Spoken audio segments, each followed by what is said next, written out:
ಪಕ್ಷದವ್ರು ಇರ್ಬೋದು, ಅವರು ಒಂದು ರೀತಿ ಜವಾಬ್ದಾರಿಯಿಂದ ವರ್ತಿಸೋದು ಭಾಳ ಉತ್ತಮ ಅಂತ ಹೇಳಿ ಕಾಣಿಸ್ತದೆ. ಯಾವುದೇ ಒಂದು ಹೇಳಿಕೆ ಕೊಡೋದಾಗಲಿ, ಯಾರ ಬಗ್ಗೆ ಒಂದು ಹೇಳಿಕೆ ಕೊಡಬೇಕಾದ್ರೆ ಯೋಚನೆ ಇಟ್ಟು ಕೊಡಬೇಕು.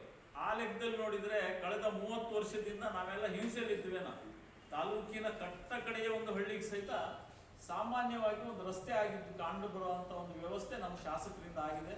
ಈಗಾಗಲೇ ನಮ್ಮ ಅಧ್ಯಕ್ಷರು ಹೇಳಿದಂಗೆ 500 ಕೋಟಿ ಅನುದಾನ ತಂದಿದ್ದಾರೆ ಕಾನ್ಸ್ಟಿಟ್ಯೂನ್ಸಿಗೆ ಅಂತೇಳಿ ಹೆಮ್ಮೆ ಪಡಬೇಕು. ಅವರು ನಮ್ಮ ಪೀರಿಯಡ್ನಲ್ಲಿ ಇದ್ದಂಥ ಶಾಸಕರು ಅವ್ರ ಪೀರಿಯಡ್ನಲ್ಲಿ ಅಷ್ಟು ಸೇರಿಸಿದ್ರು 500 ಕೋಟಿ ತಂದಿದ್ರೆ ಇಲ್ಲ. ಈಗ ಇವ್ರು ಹೇಳ್ತಾರೆ ಬಸ್ ಸ್ಟ್ಯಾಂಡು ನಾವೇ ಉದ್ಘಾಟನೆ ಮಾಡಿದ್ದು, ಅವರು ಅದರ ಹಣ ಕೊಟ್ಟವರು ನಮ್ಮ ಮಿನಿಸ್ಟರ್ ದೇಶಪಾಂಡೆ ಅವರು ಇರ್ಬೇಕಾದ್ರೆ ಕೊಟ್ಟಿದ್ರು. ಬಸ್ ಸ್ಟ್ಯಾಂಡ್ ಇರ್ಬೋದು ಅಥವಾ ತಾಲೂಕಾ ಕಚೇರಿ ಇರ್ಬೋದು, ಹೆಚ್ಚು ಕಡಿಮೆ PWD ಬಿಲ್ಡಿಂಗಿಗೂ ನಮ್ಮ ಕಾಂಗ್ರೆಸ್ ಗೌರ್ಮೆಂಟ್ ಅವರೇ ದುಡ್ಡು ಅನುದಾನ ಸ್ಯಾಂಕ್ಷನ್ ಮಾಡಿದ್ರು. ಉದ್ಘಾಟನೆ ರಿಬನ್ ಕಟ್ ಮಾಡಿದ್ರೆ ಹೇಳ್ರಿ ಅವರೇ ಮಾಡಿದ್ರು, ಅಥವಾ ಒಪ್ಪ ಅಂತ ಮಾತು. ನಮ್ಮಲ್ಲಿ ಹಣ ಕೊಡುವಂಥ ಮನಸ್ಸು ಇದ್ದಿದ್ದು ಕಾಂಗ್ರೆಸ್ಸಿಗೆ. ಯಾವಾಗಲೂ BJP ಇಂಪ್ರೂವ್ಮೆಂಟ್ಸಿಗೆ ತಲೆ ಕೆಡಿಸ್ಕೊಂಡಿದ್ದೆ ಕಡಿಮೆ. ಈಗ ಹೇಳ್ದಂಗೆ ಕಿತ್ತೂರು ಖಾನಾಪುರ ರಸ್ತೆ ಪ್ರೆಸ್ಟೀಜಿಯಸ್ ಆಗಿದ್ದಕ್ಕಾಗಿ ಕಿತ್ತೂರಿನಿಂದ ಅಪ್ ಟು ತಾಳಗುಪ್ಪವರೆಗೆ ಅದನ್ನು ಇಂಪ್ಲಿಮೆಂಟ್ಸಿಗೆ ಹಾಕಿದ್ದು 7 ಕೋಟಿ. ಅದು ಬಿಟ್ಟರೆ ಅವ್ರು ಮಾಡಿದ್ದ ಅನುದಾನ ಅಂತ ಶ್ರೇಷ್ಠವಾದ ಸಿದ್ದಾಪುರಕ್ಕೆ ನೆನಪಿರುವಂಥ ಒಂದು ಕೆಲಸ ಯಾವುದೂ ಮಾಡಿದ್ದಿಲ್ಲ. ಇದ್ರ ಜೊತೆಗೆ ಅವ್ರು ಹೇಳಿದ್ರಲ್ಲ ಹಿಂದೆ ನಮ್ಮ ಏನು CR ಅದು ನಮ್ಮ ಪಕ್ಷದ ಹೆಸರಿಗೆ ಗೋವಿಂದ್ ಶಾನುಭಾಗರು ಮತ್ತು ಗಣೇಶ್ ಹೆಗಡೆಯವರು ಇರೋಂಥ ಸಮಯದಲ್ಲಿ ಅದನ್ನು ಕಾಂಗ್ರೆಸ್ ಭವನ ಅಂತ ಹೇಳಿ ಅಂದರೆ ಕಾಂಗ್ರೆಸ್ ಸಲುವಾಗಿ ಸ್ಯಾಂಕ್ಷನ್ ಆಗಿ ಚರಕ ಮತ್ತು ಇದ್ರ ಸಲುವಾಗಿ ನೂರು ತೆಗೆಯೋ ಸಲುವಾಗಿ, ಜೊತೆಗೆ ಒಂದು ಸುಸಂಸ್ಕೃತ ವ್ಯವಸ್ಥೆಯಲ್ಲಿ ಮಾತಾಡುವಂಥ ಒಂದು ಪದ್ಧತಿ ಅವ್ರು ರೂಢಿಸ್ಕೊಳ್ಬೇಕು.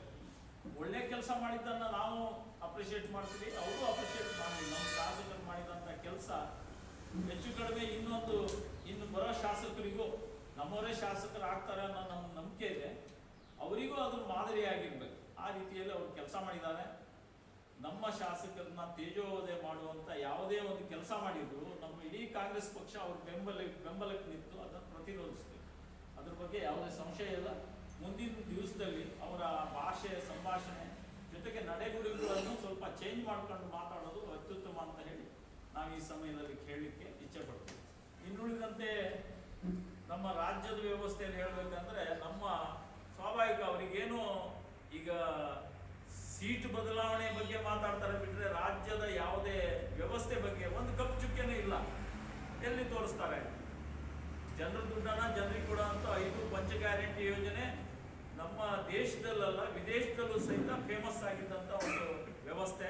ಪಂಚ ಗ್ಯಾರಂಟಿ ಯೋಜನೆಯಲ್ಲಿ ಸುಮಾರು 30 ಕೋಟಿ ಜನಸಂಖ್ಯೆ, ನಮ್ಮ ಕರ್ನಾಟಕದ ಜನಸಂಖ್ಯೆ ಒಂದಲ್ಲ ಒಂದು ರೀತಿಯಲ್ಲಿ ಅದರ ಉಪಯೋಗವನ್ನು ಪ್ರತಿಯೊಬ್ಬರು ಪಡ್ಕೊಳ್ತಾ ಇದ್ದಾರೆ.